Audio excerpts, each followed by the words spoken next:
Hello, YouTube. I'm Vince White. I'm an employment attorney on this channel.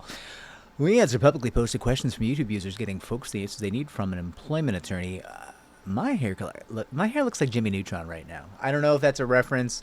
It's not really my generation's reference, but I had a brother who was the Jimmy Neutron demographic. The Jimmy Neutron generation. I was more of a Johnny Bravo age group. We have a question from YouTube user Run for Your Life. Spelled like it sounds. Run for Your Life. Who says, I understand that pro se in federal court is a terrible idea. But what about people who don't have resources? Sorry, question mark. The Constitution doesn't apply to you, question mark. I spoke with an attorney in Arizona that told me I would have to pay $100,000 to take these people to court. Who has that kind of money available? I have a blatant religious discrimination suit in the works, but although there are 1.3 million attorneys in the U.S., none want my broke ass. So, run for your life. I will say this. I commiserate with your issue. Now, quick note. There might be 1,300,000 attorneys in the U.S. Very few of those are employment attorneys, and even fewer of them, less than half of the employment attorneys, will be plaintiff side attorneys who do this kind of work. That being said, I happen to know there's a couple in Arizona. There's even a couple in Arizona that I do business with. Now, I can't recommend them to you because our malpractice insurance company feels strongly about us giving recommendations for other attorneys because they feel it gives us liability if they don't do good work. If they go forward and commit some kind of malpractice or something after we recommend them, they feel like there could be claims against us. So I can't go about sending you links to attorneys and be like, I know these people are good. Not allowed. But I can tell you, at first and foremost, there are attorneys in Arizona who work on a contingency basis because I know there are. I don't know if they're in your part of Arizona. I can't say that. I don't know where in Arizona you are. But I can tell you that there are attorneys in your state who work primarily on a contingency basis. They may take something up front. I don't know. But it's not going to be $100,000. There's no $100K for the plaintiff's attorney up front in the field of employment law. There shouldn't be, at least.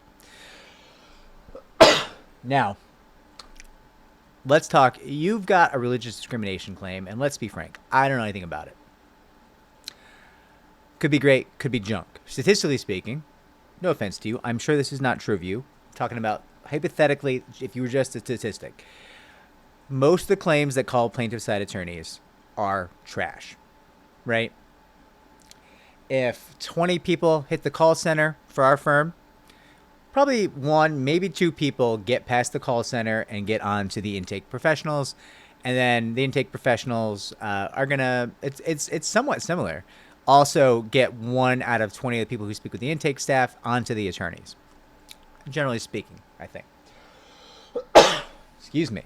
So, I'm not saying you have a junk claim. I don't have any reason to believe that about you. But what I am telling you is, if we're just looking at your case in a vacuum, we don't know anything about you because you seem like a clever human being. But if we didn't know that about you, I would say, listen, your case might just be trash. Or you might be doing a bad job selling your case. And you might feel like it's not my job to sell the case. Fair enough. Yeah, I agree with you. It shouldn't be your job to sell your case to attorneys. But the reality of the situation is there's not anywhere near enough employment attorneys. We are desperately understaffed nationwide, with some exceptions in California, Chicago, New York, Atlanta. Atlanta's got a couple of options, and there's a few in Boston as well on the plaintiff side, right?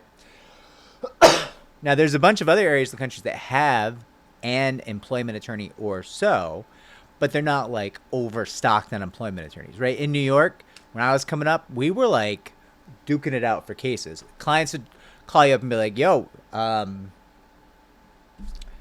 just name some firms at random. Wynick and Famagetti want my case, but I thought you might give me a better deal, so here's the offer they gave me. And then I'd just be like, no, I'm good. Those guys are great attorneys. You should hire those guys.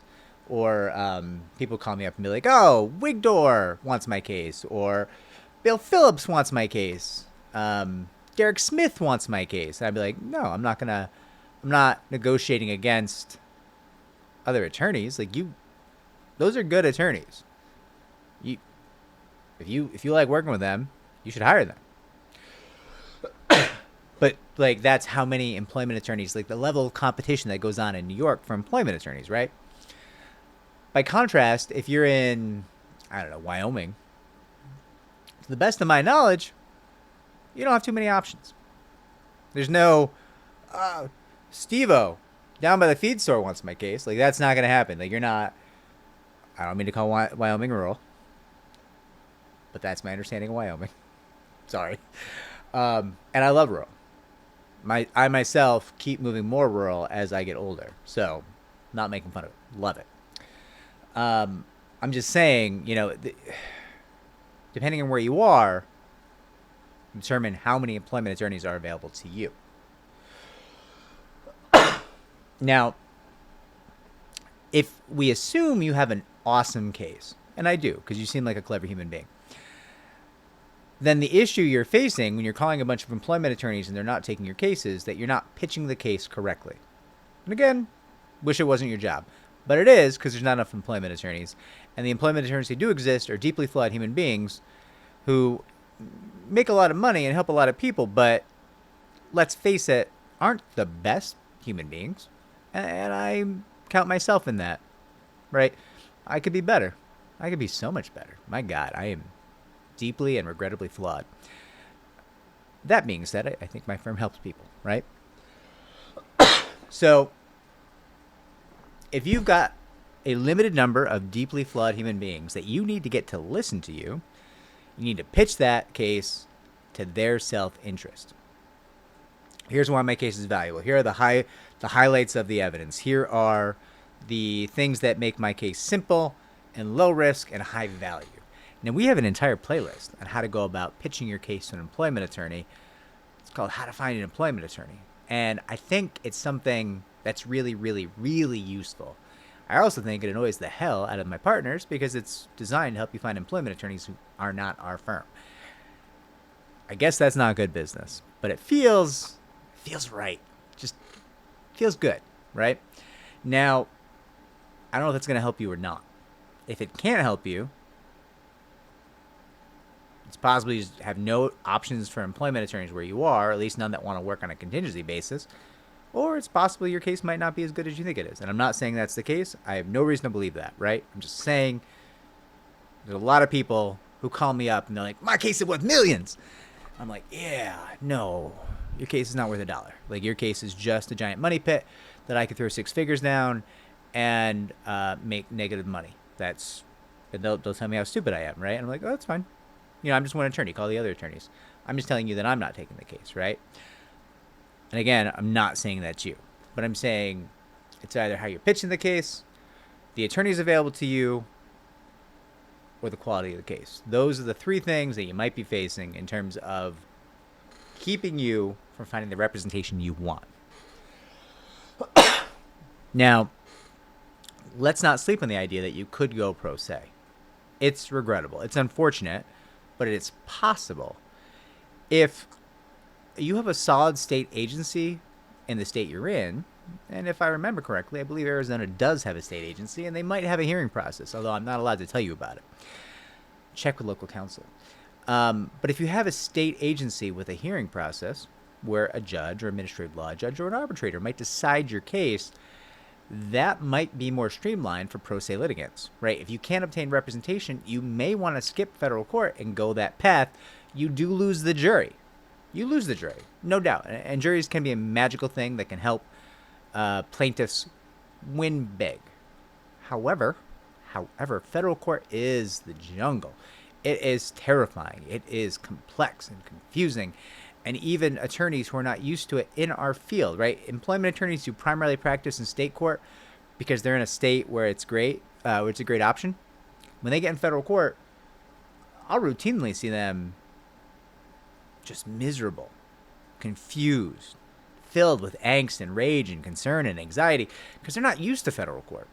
And they litigate in the field of employment law on the regular.